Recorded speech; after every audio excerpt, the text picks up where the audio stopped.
talking about the mechanism of attachment. Would you clarify that?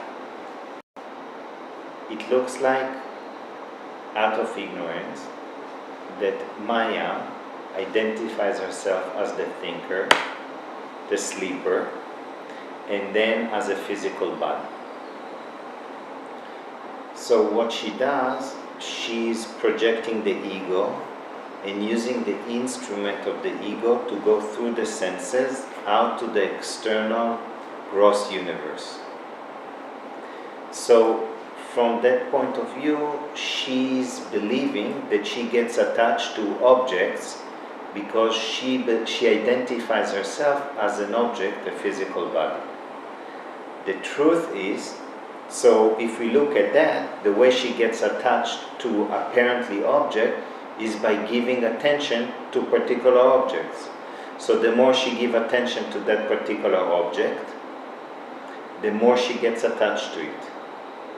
Except that's not accurate, because what she gets attached to is thoughts about the object. She can never get attached to an object because she herself is not an object at all. So Maya is subtle. So it is thoughts. Can one ever get attached to an object? Is that possible? Or is it always a thought? It's always a thought. It is impossible to get attached to an object. So even when Maya believes she is the body, she gets attached to her beliefs around the body. She gets attached to the conceptual images of the body, not to the body itself. Because she used the ego as an instrument to go through the senses, she permeates the senses and the body.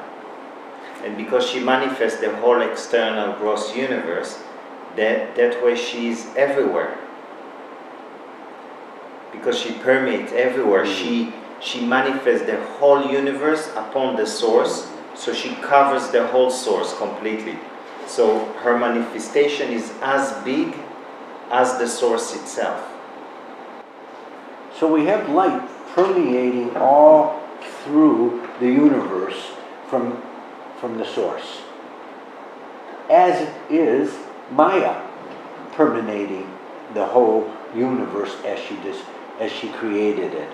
It's a little confusion. You got two things going at the same time. You have the light from the source permeating everything, and then you got Maya permeating everything. I need some clarity. So they can be simultaneously. Why? Because the source is everywhere and it is changeless. And now Maya superimposes the manifestation upon the source. Now she covers the whole source, so there is the source and the manifestation together. So the analogy would be a similar one, is when I look at the ponds here on the property. On the right pond, I look today clearly, there was almost the algae covers completely the water. Yeah. So I looked, I said, look, this is Maya, the algae. The water that the algae is upon it is the source. So the algae covers completely almost the water, yet anywhere it doesn't cover, the water in that situation shines through, yes. Reveals itself. Right. So the story with the source, Brahman, the Supreme Self, is infinite light. Now Maya, she has the power to veil, so she veiled the Brahman, the source itself, yet what happens, she cannot veil it completely. So it's like a fabric with millions of holes, yeah? And through the hole, the light ray is not separate from the source of the light, yet it is not the source of the light.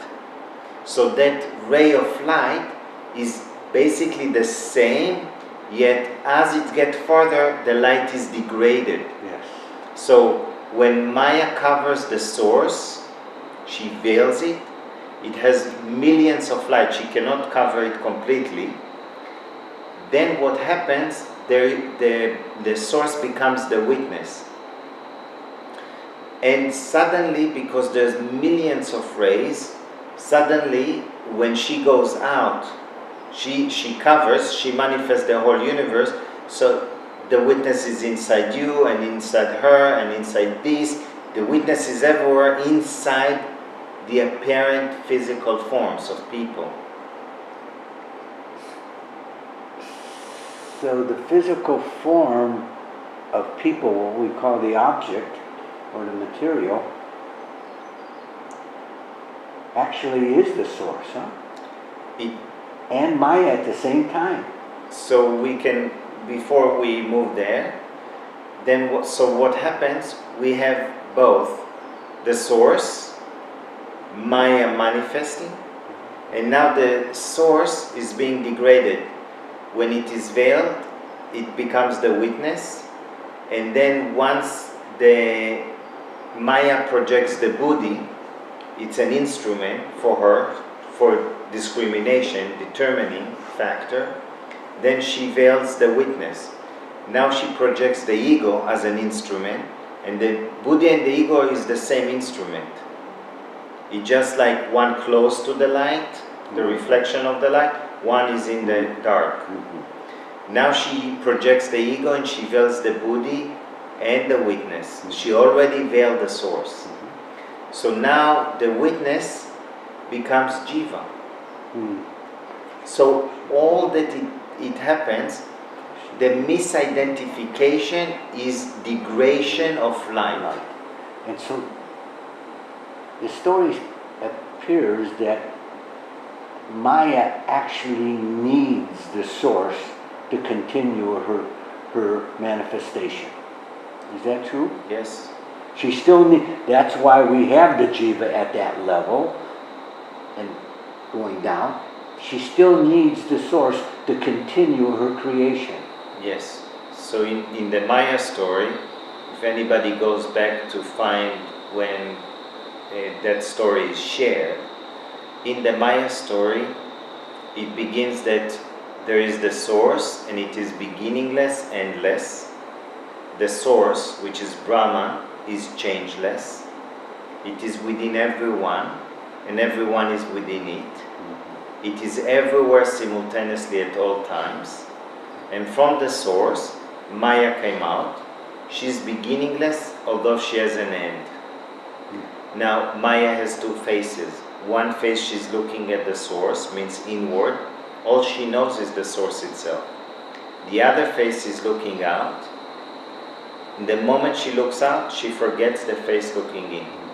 She gets scared because of sense of separation, and she starts to create. Maya has the power of the source within her because she is appearing from the source. So she derived the power of the source from the source. So she has the power of the source within her, so she can create anything she wants except the source itself. Now, in the story, Maya is like a seed. If you take the 5 elements from the seed, although the seed has the potential to manifest the whole forest, if you take any of the elements, it cannot manifest. If you take the source away, Maya cannot exist.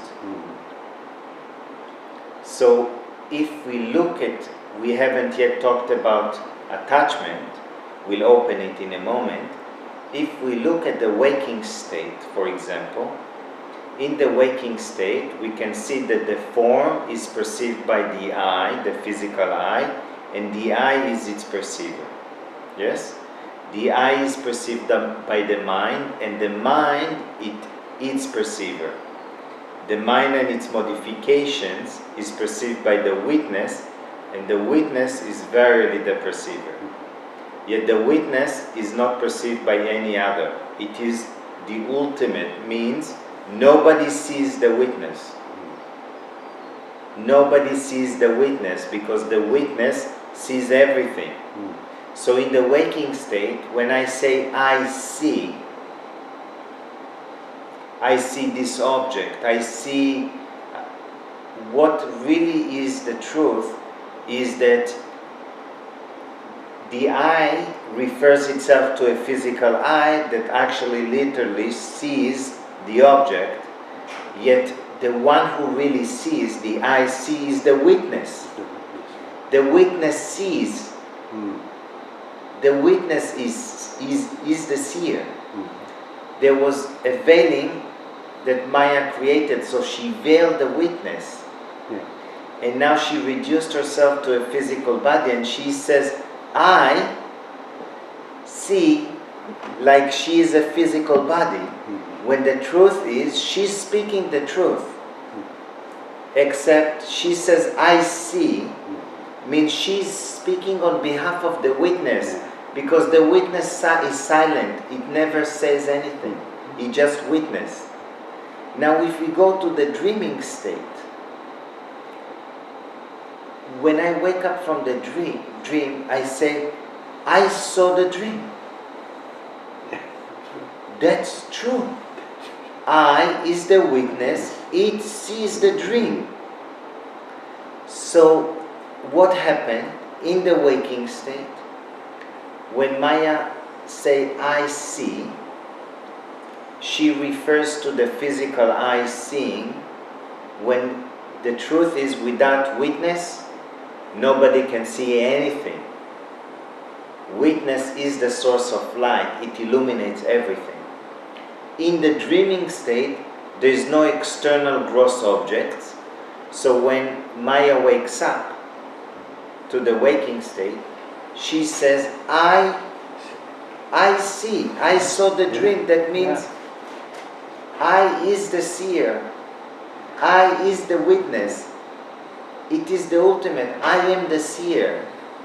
She's actually saying the truth, mistaking herself to be the one who sees the dream instead of the witness sees the dream. And in the waking state, she mistake the witness to see through the senses. She says, I, as an object, through the senses, see the object. But that's true. The truth is, I am the witness. I am the seer. So she, in the story, then she creates, but she cannot see. She can only see through the witness. That's right.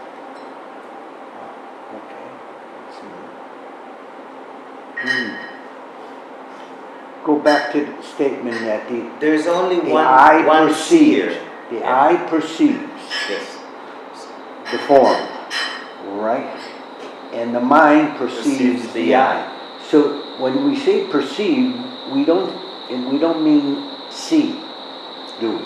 So I am the perceiver, the witness, and then the witness sees, and let's say the eye is not sharp, then thoughts of the mind appears around it. I can see, yet the one who sees this is the witness. So that was confusing. That means the witness alone exists.